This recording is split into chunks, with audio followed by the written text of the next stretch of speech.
नमस्कार बंधुरा बेरिए पड़लाम मुंशियारी থেকে যাব কৌশল। বলো কেমন লাগছে? দারুণ ভালো, দারুণ দারুণ সুন্দর। খুশি খুশি মানে চরম খুশি।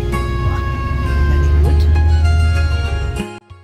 দাঁড়িয়ে পড়লাম একটি মন্দিরে, জায়গাটির নাম কালিয়াটপ, আর এটা কালিয়াটপ মন্দির। কয়েকজন জুতো পরে ঢুকে আসছে। जिसको बुरा लगे गाली देते रहना, वहाँ पे रहता। नहीं नहीं ठीक ही है, हमारा धर्म का कुछ मानना पड़ेगा। ठीक है, बुरा लगता है ना? नहीं नहीं नहीं नहीं, बुरा लगने से भी आप तो ठीक ही बोलोगे ना। जूता पहन के खाबे की खाबे की खाबे।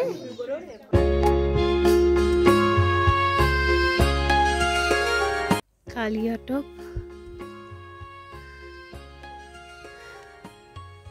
কালিয়াটপ মন্দির আছে এখান থেকে, খুব সুন্দর দেখা যাচ্ছে। আজকে খুব ঠান্ডা, কাল বৃষ্টি হয়েছে,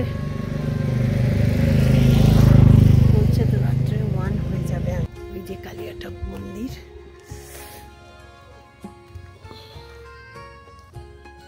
আর বাদিকে এই যে পিক্স। এই কালিয়াটপ একটা ভিউ পয়েন্ট, খুব সুন্দর জায়গাটা।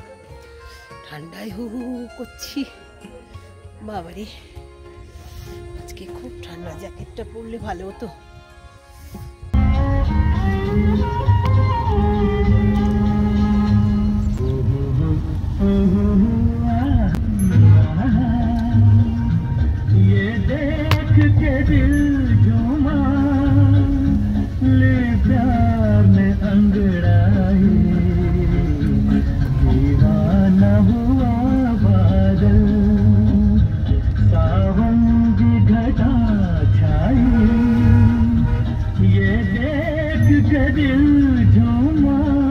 পাহাড়ে গেলে আর মেঘ করলে আমি আমার এই রফি সাহেবের প্রিয় গানটা চালাবো। তো সেই গান শুনতে শুনতে আর এত সুন্দর প্রকৃতি দেখতে দেখতে আমরা কৌশানির উদ্দেশ্যে রওনা দিয়েছি। কালিয়াটপ দেখা হয়ে গেল, পথে পড়বে বাগেশ্বর মন্দির মানে বাগনাথ মন্দির আর বৈদ্যনাথ মন্দির। এই দুটো দেখে আমরা কৌশানিতে পৌঁছাবো। অনেকটা রাস্তা, 165 কিলোমিটার মতন, 6 ঘন্টার উপর লাগবে। তার উপর তো খাওয়া দাওয়া আছে। কোথাও পাশে পাশে মেঘ, কোথাও নিচে মেঘ, এ এক অপূর্ব দৃশ্য। মুন্সিয়ারি ছেড়ে যেতে কিন্তু মন খারাপ করছে। পথে একটা ফলস পড়ল, আমরা রীতি যে ছোট্ট শহরটা পেরিয়ে গেলাম। শহরের যে পাহাড়ি শহরের দৃশ্য সবসময়ই ভালো লাগে। নদী পেরোচ্ছি,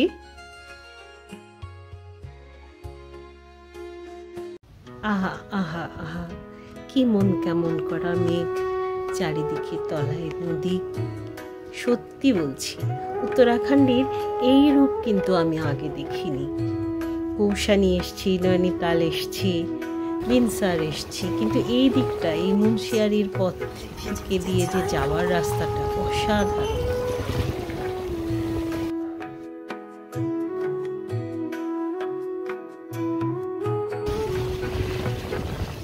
একের পর এক জায়গা পেরিয়ে যাচ্ছি। ড্রাইভারকে জিজ্ঞেস করছি কোন জায়গাটা কি ডিস্ট্রিক্ট মে আতা है।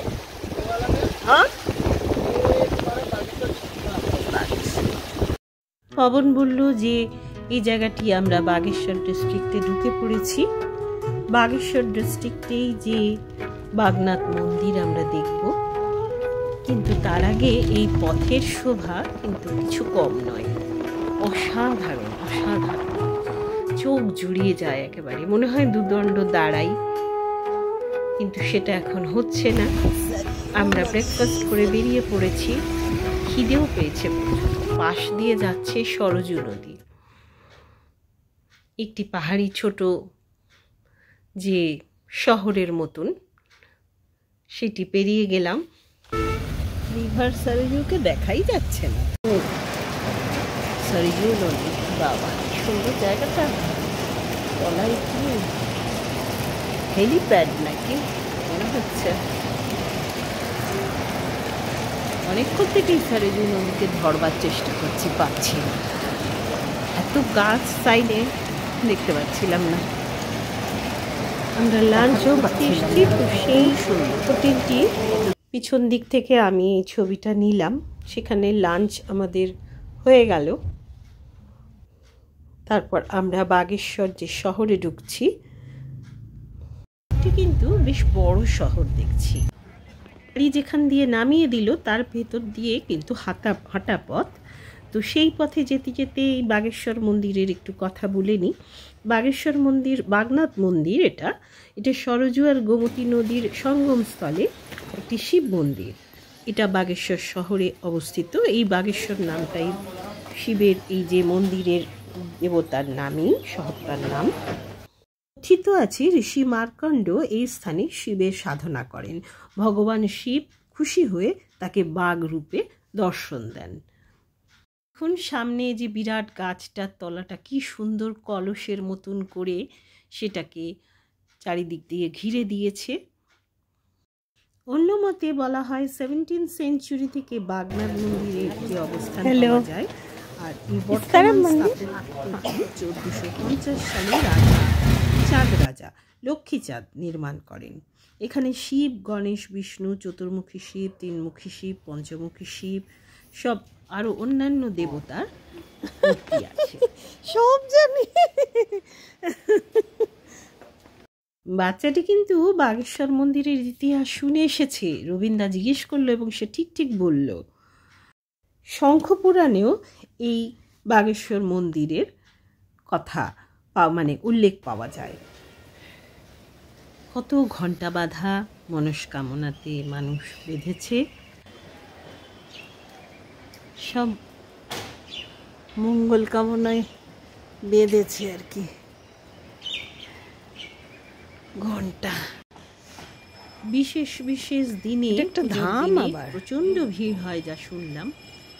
আর মন্দির চত্বরটা বেশ বড়।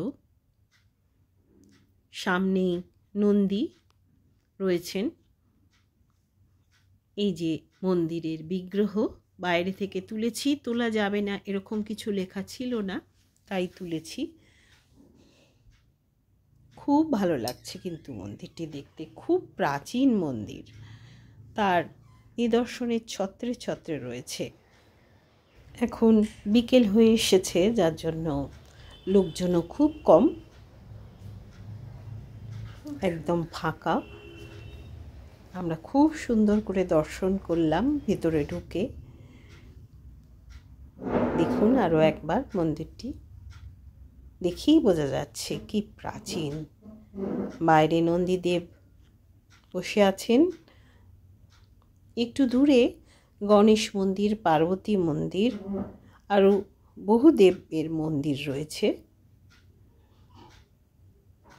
চারপাশের এই ঘরগুলি কিসের জন্য ঠিক জানি না, বুঝতে পারলাম না। এখানটায় মায়ের মন্দির, নদী বয়ে যাচ্ছে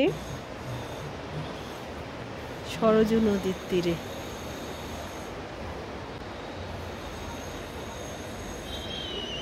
আর একটু পরিষ্কার রাখতে পারে জায়গাটাকে লোকে। তো সব মন্দিরে যেরকম হয় তার আশেপাশে মঠ, আশ্রম সেসব থাকে, এখানেও দেখছি তাই রয়েছে। কিন্তু জায়গাটাকে আমার মনে হচ্ছে যেন পরিচ্ছন্নতাটা আর একটু হলে ভালো হতো। দেখুন নদীর তীরে যাচ্ছি, ছোট ছোট আশ্রম রয়েছে।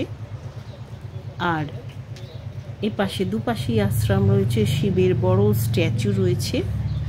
আর নদীর এপার ওপার করার জন্য ব্রিজ আছে।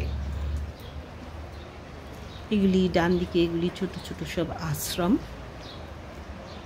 নদীর ধারটা তো যথারীতি খুব সুন্দর। আর বৃষ্টি হচ্ছে, জলও রয়েছে প্রচুর। কিছুক্ষণ কাটিয়ে আমরা আবার বেরিয়ে পড়লাম। এরপর আমরা দেখব বৈজনাথ মন্দির। বৈজনাথ মন্দির গোমতী নদীর ধারে, বাগেশ্বর জেলাতেই। পাশে নদী বয়ে যাচ্ছে, খুব সুন্দর রাস্তা আর প্রকৃতি। দেখতে দেখতে আমরা এগিয়ে চলেছি। বৈদ্যনাথ মন্দির আমি আগেও এসেছি, দেখা যাক এখন কি দেখব। ড্রাইভার আমাদের পিছন দিকের একটা রাস্তার কাছে নামালো, এটা মেন এন্ট্রান্স নয়। যাই হোক, আমরা এগিয়ে চলেছি।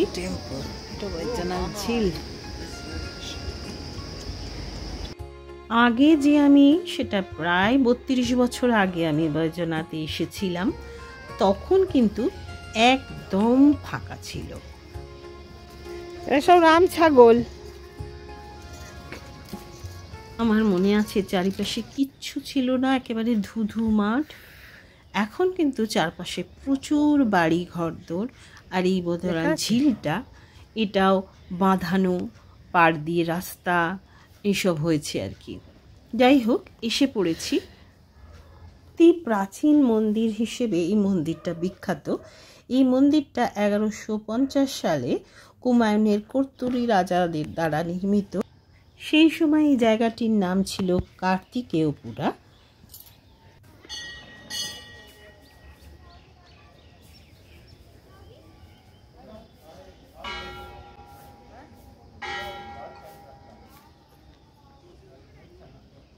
এখানে শিব, গণেশ, পার্বতী, চণ্ডিকা, এরকম সূর্য, ব্রহ্মা সব দেবতা 18টি মন্দির প্রতিষ্ঠা করে কর্তুরী রাজারা। চারপাশের মধ্যে সামনে বড় শিবের যে মন্দিরটি, সেখানে শিবলিঙ্গ রয়েছেন, আর বাকি বেশিরভাগ যে ছোট ছোট মন্দিরগুলো, সেখানে কিন্তু মূর্তিগুলো নেই, ফাঁকা দেখছি।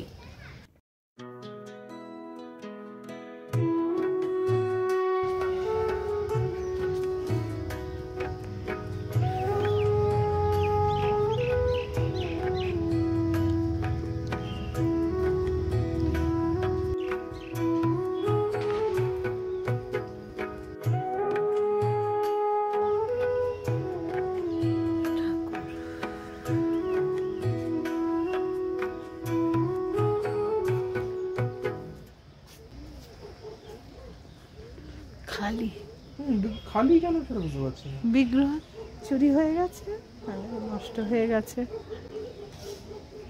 কি সুন্দর শিব করা এখানে, কত। আমাদের এই আরবানাইজেশন যে একদিকে আমাদের উপকার করেছে, কিন্তু আমাদের কতটা ক্ষতি করেছে সেটা এই জায়গাটা এসে বুঝতে পারছি। সত্যি বলছি, এই জায়গাটি এত সুন্দর লেগেছিল, কিন্তু কালের প্রভাবে যা হয়, লোকসংখ্যা বেড়েছে, চারিপাশে বাড়িঘর হয়ে গেছে, তবু মাথা তুলে আছে সেই এত পুরানো মন্দির। ভালো লাগবে আপনাদের। একবার এই কৌশানীতে এলে অবশ্যই ঘুরে যাবেন এই মন্দিরটি। দর্শন হলো, খুব সুন্দর একটা বিকেল কাটালাম। এখানে দর্শনার্থীও প্রচুর। আমরা বেরিয়ে এলাম, একটু নদীর ধারে ঘুরছি। বন্ধুরা, আমার এই ছোট ছোট ভিডিওগুলো ভালো লাগলে একটা করে লাইক দেবেন, আর একটু কমেন্ট করলে আমার উৎসাহ হবে। আর যদি আরেকটু ভালো লাগে তাহলে সাবস্ক্রাইব বাটনটায় অবশ্যই প্রেস করবেন, তাহলে সত্যি আমার ভীষণ ভীষণ ভালো লাগবে। আর বন্ধুদের সঙ্গে শেয়ার করে আমার পাশে থাকবেন, এটা আমার রিকোয়েস্ট। প্লিজ প্লিজ এই রিকোয়েস্টটা রাখবেন। এবার আমরা চলে যাচ্ছি কৌশানীর আমাদের হোটেলে। কৌশানী পর্ব পরবর্তী ভিডিওতে খুব শিগগিরই নিয়ে আসব। ততক্ষণের জন্য আপনারা সবাই খুব ভালো থাকবেন, সাবধানে থাকবেন। আর বন্ধুরা, প্লিজ প্লিজ প্লিজ আমার পাশে থাকবেন। আজ তবে আসি, আবার দেখা হবে খুব তাড়াতাড়ি পরবর্তী ভিডিওয়ে। ততক্ষণের জন্য টাটা।